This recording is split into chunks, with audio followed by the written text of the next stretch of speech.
Olá pessoal, sou Paulo Fialho do canal Sabendo Matemática, continuando com a análise do Enem 2020 prova cinza, para que vocês possam fazer uma maravilhosa revisão nessa reta de chegada. Muito bem, a questão 142. Para chegar à universidade, um estudante utiliza um metrô e depois tem duas opções: ônibus com 2 km ou alugar uma bicicleta ao lado da estação do metrô seguindo 3 km pela ciclovia.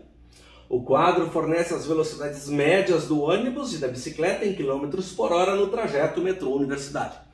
Só uma coisa, a distância não é a mesma, né? De bicicleta ele tem que fazer 3 km e de ônibus apenas 2. Então, 1 km a mais aqui em relação aos 2 km, 50% a mais de distância ele deve percorrer indo pela ciclovia. Muito bem. A fim de poupar tempo no deslocamento para a universidade, em quais dias o aluno deve seguir pela ciclovia? Primeiro, não interessa o custo de passagem nem da locação da bicicleta. Ele não está levando isso em consideração. Ele quer apenas a fim de poupar tempo. Vamos ver em quais dias ele deve seguir pela ciclovia. Quando que a ciclovia é mais rápida? Muito bem. Ele deu as distâncias aqui, ó. As distâncias não, 2 e 3, e deu as velocidades. Então vocês observem. A distância de ônibus, 2 km, a distância de bicicleta, 3 km. Quando que uma vai valer a pena, quando vai valer a pena outra? Veja bem, a distância de ônibus está aqui, ó, 2 km. A distância de bike, 3 km. Então, significa que daqui para cá houve um aumento, gente, a metade, né? Aumentou 1 km. Então, 50% mais distante o percurso a ser feito por bike, 50% maior. Então, se a velocidade for 50% maior ou mais, valerá a pena ir de bicicleta. E aí eu não preciso ficar calculando o tempo exato. Basta ver como a distância é 50% maior, se a velocidade for 50% maior ou mais, valerá a pena fazer o trecho de bicicleta. Então, vamos começar a comparar uma coisa com a outra. Olha aqui, ó. 9 km para 15 km. Gente, pensem. 9 km, 50% seria 4,5. A metade de 9. Então 9, 10, 11, 12, 13,5. Então, olhem aqui na bike. A bike é 15, ou seja, é maior do que 13,5. Então, certamente na segunda-feira, a bike é uma excelente opção. E é o que ele quer. Quando que vale a pena usar a ciclovia? Então aqui tem segunda, aqui estou eliminando a Brasil, estou eliminando a Dinamarca, estou eliminando a Equador. Por quê? Porque nenhuma delas teve a análise da bike na segunda-feira como sendo mais efetiva. Tá, então segunda, quinta, segunda e quarta, então terça-feira eu não vou nem me preocupar. Por quê? Porque não tem a opção segunda, terça. Tá bom, mas olha, aqui ó, 20... 50% a mais, nós teríamos 30 km por hora. E aqui é 22. Então vale muito mais a pena ir de ônibus. Por isso que não tinha nenhuma resposta. Era muito gritante que na terça-feira não valia a pena. Muito bem. Aqui, ó, 15 para 24. Vamos lá, 15. 50% a metade, então 7,5. Logo, eu teria 22,5. Aqui, ó, 24. 24 é mais do que isso. Portanto, a bike aqui está valendo quarta-feira, segunda e quarta. Ainda não analisei a sexta, mas veja, a sexta em ambas aparece. A sexta, a quinta eu não preciso analisar, porque não tem nas respostas. Mas se nós quiséssemos 12 a metade, passaríamos a ter 18 nessa brincadeira. Passaríamos a ter 18. Aqui é 15. Então não está valendo a pena. Essa velocidade não é 50% maior.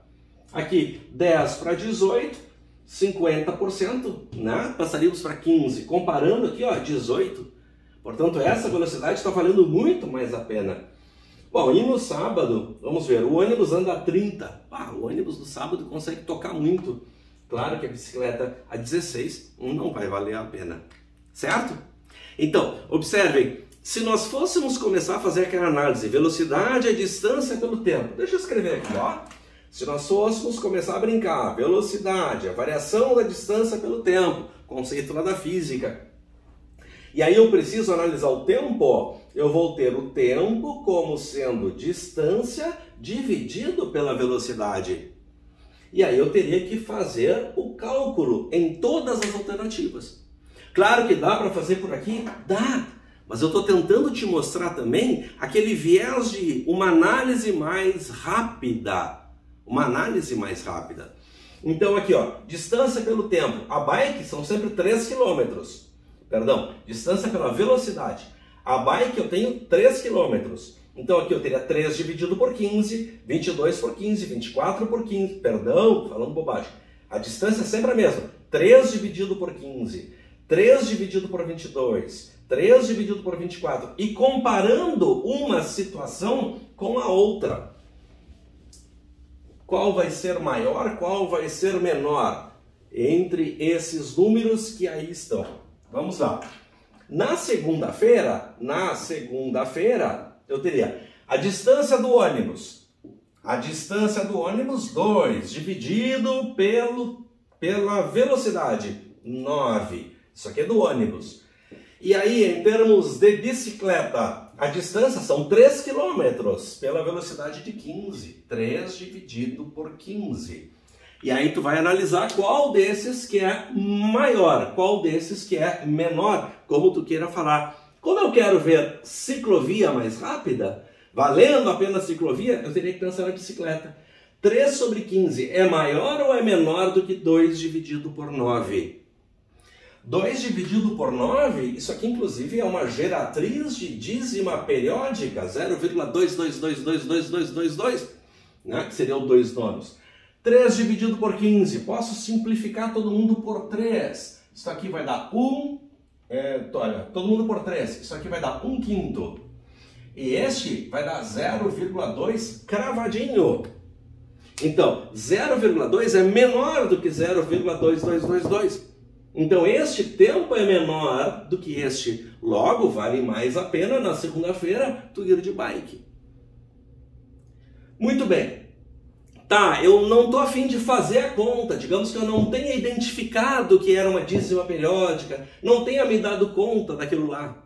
Bom, a sugestão que eu daria para comparar uma fração com a outra seria uma redução ao mesmo denominador. Ache frações equivalentes com o mesmo denominador, porque aí vocês poderiam ter uma noção de qual fração é maior, qual é menor. Vamos ver, 2 nonos eu não posso simplificar. 1 quinto, legal. Deixa eu escrever com uma letra menos horrorosa aqui. Então, isso aqui, estou fora do vídeo, mas continuo por aqui, tá? Então, eu quero comparar o número 2 nonos com o número 1 quinto sem necessidade de fazer a conta propriamente dita. Vamos transformar em frações equivalentes com o mesmo denominador. E o ideal é fazer o quê? O mínimo múltiplo comum. Aí alguém pode me dizer, mas se só eu multiplicar, eu vou achar um múltiplo? Se eu só multiplicar os denominadores, eu vou achar um número que é múltiplo dos dois. E não necessariamente o mínimo múltiplo comum. Exatamente.